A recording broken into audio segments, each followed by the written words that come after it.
Hello दोस्तों, welcome to my channel don't give up. फिर हाजिर हूं आपके सामने एक छोटी सी कहानी लेकर। कहानी छोटी लेकिन सीख बड़ी। ये कहानी दो मेंढकों की है। दो मेंढक, जिसमें से एक मेंढक बहुत मोटा कट्टा है और एक मेंढक बारीक सा है, लेकिन दोनों मेंढक की दोस्ती बहुत गाढ़ी है। दोनों जहां भी जाते हैं साथ में जाते हैं। सारे जंगल में वो दोनों मेंढक साथ में घूमते हैं। उनको अपने तालाब से बाहर निकलकर आजू बाजू घूमना बहुत अच्छा लगता है और हमेशा वो मेंढक यहाँ वहां घूमते रहते हैं। एक बार वो दोनों मेंढक घूमते हुए एक खेत में जहां पहुंचते हैं और खेत में वो देखते हैं कि एक किसान गाय का दूध निकाल रहा है। ये मेंढक अभी तक पानी में तैरे रहते हैं, लेकिन उन्होंने कभी दूध नहीं देखा होता। वो दूध को देखकर कहते हैं, ये सफेद पानी क्या है?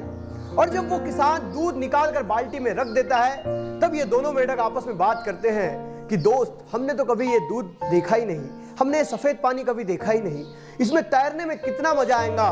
और वो निर्धारित करते हैं कि हमें उस बाल्टी में तैरने के लिए जाना है और दोनों मेंढक कोशिश करके उस बाल्टी में छलांग लगा देते हैं। अब दोनों मेंढक उस बाल्टी के दूध में आराम से तैरने लगते हैं। उन्हें बहुत मजा आता है।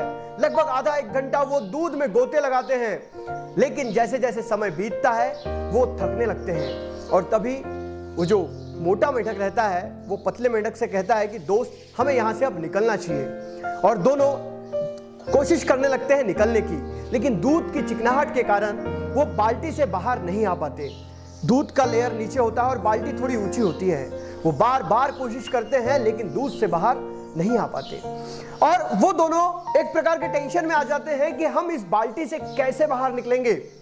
तब छोटा मेंढक बोलता है कि दोस्त, हम इस दूध में तैरते रहते हैं, हो सकता है कोई हमें बचाने आ जाए या हो सकता है किसान आ जाए, कुछ ना कुछ तो जरूर होगा। और वो दोनों फिर उस दूध में तैरने लगते हैं।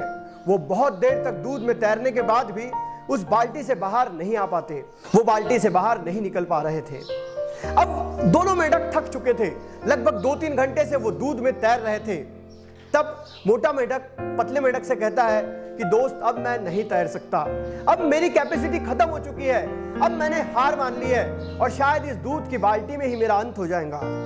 उसको पतला मेंढक समझाता है कि कुछ देर और मेहनत कर ले, हो सकता है हमें कोई बचाने आ जाए।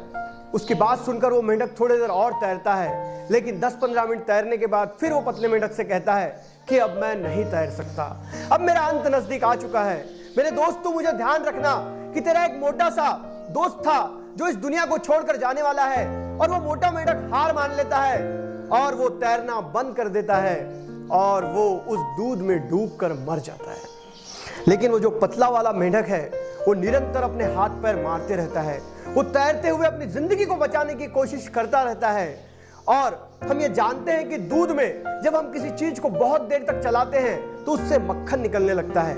और वो दोनों मेंढक जितने देर से तैर रहे थे तो उस दूध में भी कुछ देर के बाद मक्खन निकलने की शुरुआत हो जाती है और धीरे धीरे इतना मक्खन जमा हो जाता है कि उस पतले मेंढक को पता चल जाता है कि दूध गाढ़ा हो रहा है। और बहुत देर से दूध वहां रखे होने के कारण वो ठंडा होकर दही समान जमने लगता है, जिसके कारण वो छोटे मेंढक को ये लगने लगता है कि अब मैं दूध से निकल सकता हूं। और वो पूरी ताकत से एक छलांग लगाता है और वो उस बाल्टी से बाहर आ जाता है। बाल्टी से बाहर आने के बाद वो सोचने लगता है कि आज मेरे साथ क्या हुआ।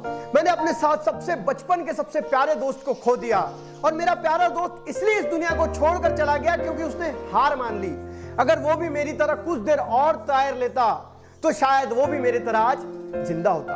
दोस्तों, छोटी सी कहानी, लेकिन एक कहानी ये बताने का प्रयास कर रही है कि हमारी जिंदगी में भी ऐसे ही होता है। हम जब भी जल्दी हार मान लेते हैं तो हम किसी भी काम को पूरा नहीं कर पाते। इस दुनिया में वही लोग सफल होते हैं जो अंत तक, आखिरी तक अपने काम को निरंतर करते रहते हैं और एक दिन ऐसा आता है कि वो उस काम को पूरा कर लेते हैं। कई बार किसी काम को करते समय हम आखिरी स्टेप पे होते हैं और आखिरी स्टेप के बाद हमें सिर्फ और 2 कदम चलना होता है, लेकिन हम थक हार कर बैठ जाते हैं और हम कभी सफल नहीं हो पाते। इस दुनिया में सफल होने का मूल मंत्र मात्र एक है, वो है निरंतर किया गया कार्य और कभी हार नहीं मानना। दोस्तों, इन सब चीजों के लिए आपको अच्छी किताबें पढ़नी चाहिए, जो किताबें आपको ये बताएंगी कि नेवर गिव अप का क्या फायदा होता है। इसलिए मैं हमेशा कहता हूं कि डोंट गिव अप मेरे दोस्त। तो तू जिंदगी में कभी हार नहीं सकता, इसलिए कभी अपने काम को मत छोड़े। कहानी अगर अच्छी लगी है तो वीडियो को लाइक करें। मैं इस चैनल पर रोज एक नई कहानी के साथ आता हूं। तब तक के लिए अलविदा, जय हिंद, वंदे मातरम।